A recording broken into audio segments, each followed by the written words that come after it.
गांधी को उतारे श्री राजीव गांधी की तरह, या प्रियंका गांधी को उतारे श्री इंदिरा गांधी की तरह, या कंफ्यूजन में भी स्थिति है कि किसको सरदार वल्लभ भाई पटेल के आगे वो लाए कि वो ऐसा करिश्मा दिखा सके कि इनकी दोबारा सरकार बन पाए, या फिर अंत में आके क्या स्वयं सोनिया गांधी। आपने इतने सारे कंफ्यूजन वाले शब्द इस्तेमाल कर लिए कि अब तो हम भी कंफ्यूजिया गए। तो कंफ्यूजियाते हुए आइए आपको एक और रिपोर्ट हम दिखाना चाहेंगे कि आखिरकार क्यों मानती है कांग्रेस कि राहुल और प्रियंका को अगर एक साथ रखा जाए तो ये डेडली कॉम्बिनेशन बन सकता है। देखिए रिपोर्ट। 2014 के लोकसभा चुनाव में प्रियंका गांधी के कांग्रेस के स्टार प्रचारक होने की खबरों का कांग्रेस ने खंडन तो जरूर कर दिया, लेकिन हर तरफ से निराश कांग्रेस प्रियंका को ट्रम्प कार्ड मानती है। प्रियंका गांधी को युवा भी अपना आइकन मानते हैं, खासकर लड़कियों के लिए तो वो स्टाइल आइकन है। लोगों से खुद को जोड़ने की उनकी खासियत उन्हें जनता के और करीब ले जाती है। युवा नेता के तौर पर राहुल गांधी आज सबसे चर्चित चेहरा हैं और कई युवाओं के आदर्श भी। राहुल ने राजनीति में युवाओं की भागीदारी को बल दिया। इसके साथ ही दलितों के घर खाना खाना, गरीबों की खाट पर रात बिताना और भूमि अधिग्रहण मुद्दे पर आंदोलन करना, लोगों से जुड़ने के राहुल के ये अपने तरीके हैं। राहुल का एंग्री यंग मैन वाला अंदाज भी उन्हें जनता के करीब ले जाता है और इनमें से अधिकांश युवा होते हैं। इसी युवा वर्ग ने राहुल को यूथ आइकन के रूप में पहचान दिलाई है। देश की 65% आबादी युवाओं की है। ऐसे में 2014 में अगर राहुल और प्रियंका का जादू युवाओं पर चलता है तो कांग्रेस के लिए ये दोनों संजीवनी ही साबित होंगे। Team news nation. तो भले ही कांग्रेस ये मानती है कि अगर इन दोनों भाई बहन को इस्तेमाल किया जाए खास करके चुनावों के लिए, तो आम आदमी के दिमाग में अपनी जगह बनाना थोड़ा आसान हो जाएगा, खास करके तब जब नरेंद्र मोदी पहले ही अपने तमाम प्रचार के माध्यमों से आम आदमी के दिमाग में अपनी जगह बनाने की पुरजोर कोशिश करते दिखाई दे रहे हैं। लेकिन एक बात है जहां कांग्रेस के लिए मुश्किलें भी पैदा हो सकती हैं। प्रियंका गांधी को चुनाव प्रचार में सक्रिय तौर पर इस्तेमाल करना कांग्रेस के लिए कभी कभी हानिकारक इसलिए हो सकता है क्योंकि उनके साथ ही प्रियंका गांधी के पति यानी कि रॉबर्ट वाड्रा की स्थिति सामने आती हुई दिखाई देगी और उनके ऊपर लगे कुछ आरोप कांग्रेस को मुश्किलों में भी डाल सकते हैं। तो आइए इस रिपोर्ट को देखते हैं, उसका चर्चा आगे बढ़ाते हैं।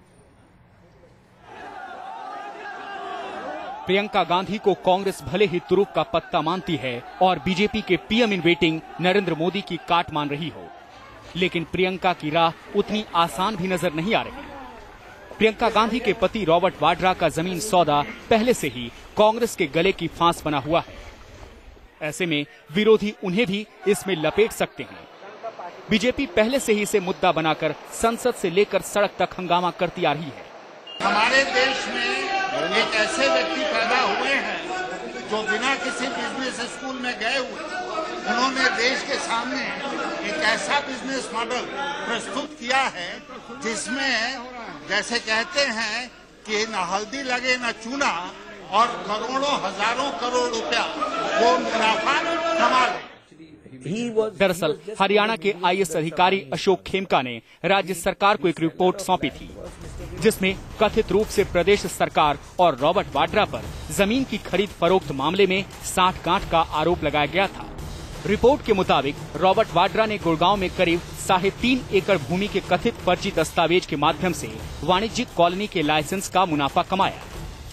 तो यहाँ पर निसंदेह इसमें दो राय नहीं है। ये जो लाइसेंस की कीमत थी, देखिए 7.5 करोड़ की जमीन 58 करोड़ की बन गई और सौदा खरीदने के 1 महीने में ही उसकी कीमत इतनी हो गई। कीमत लाइसेंस की थी।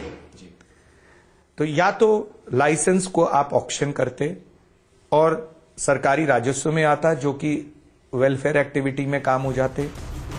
राजस्थान में भी जमीन खरीदने के बाद रॉबर्ट वाड्रा आरोपों के घेरे में आ गए।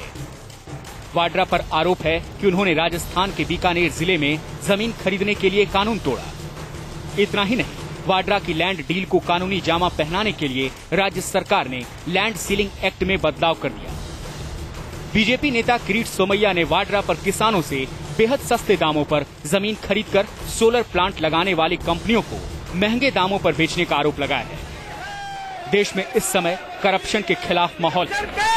ऐसे में विरोधी भी रॉबर्ट वाड्रा से जुड़े इन विवादों को लेकर प्रियंका गांधी को घेरने से नहीं चूकेंगे।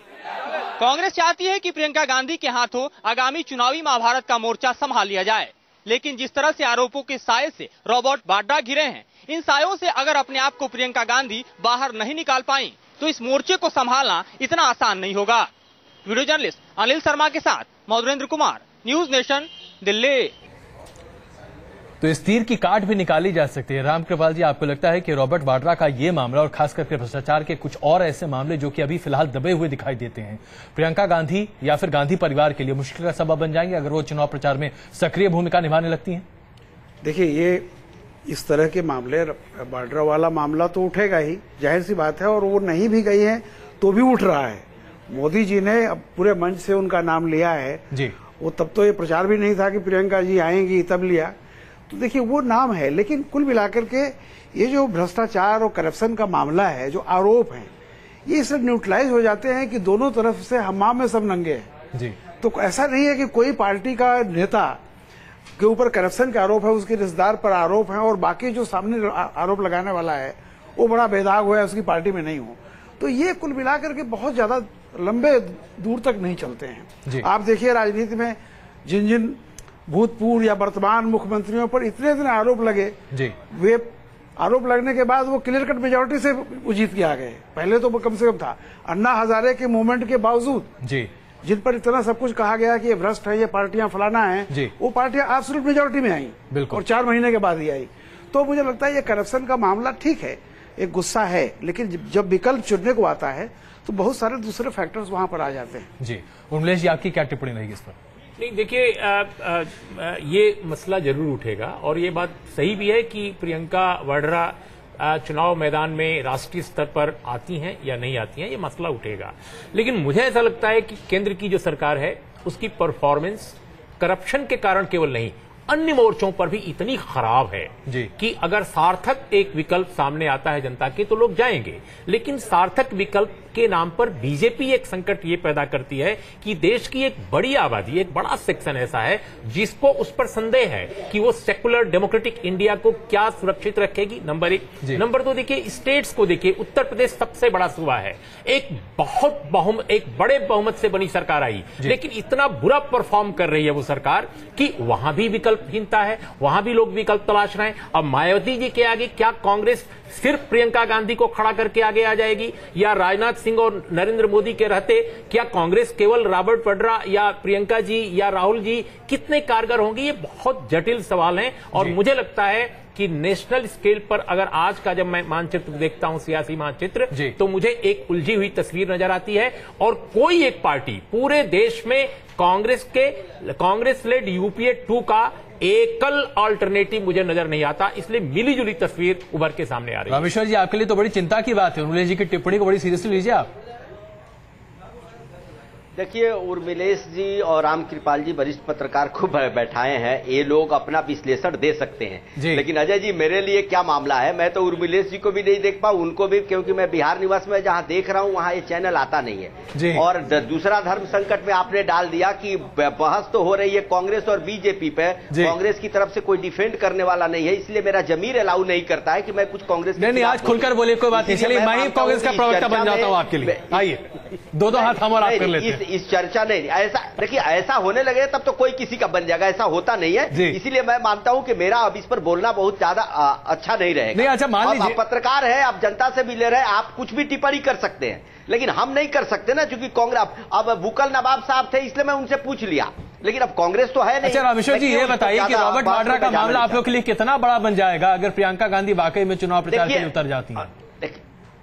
देखिए, फिर मैं आपको बता रहा हूं अजय जी, ये मामला पहले भी आ चुका है, अगर कांग्रेस के कोई भाई होते तो हम बोलते, वो डिफेंड करते।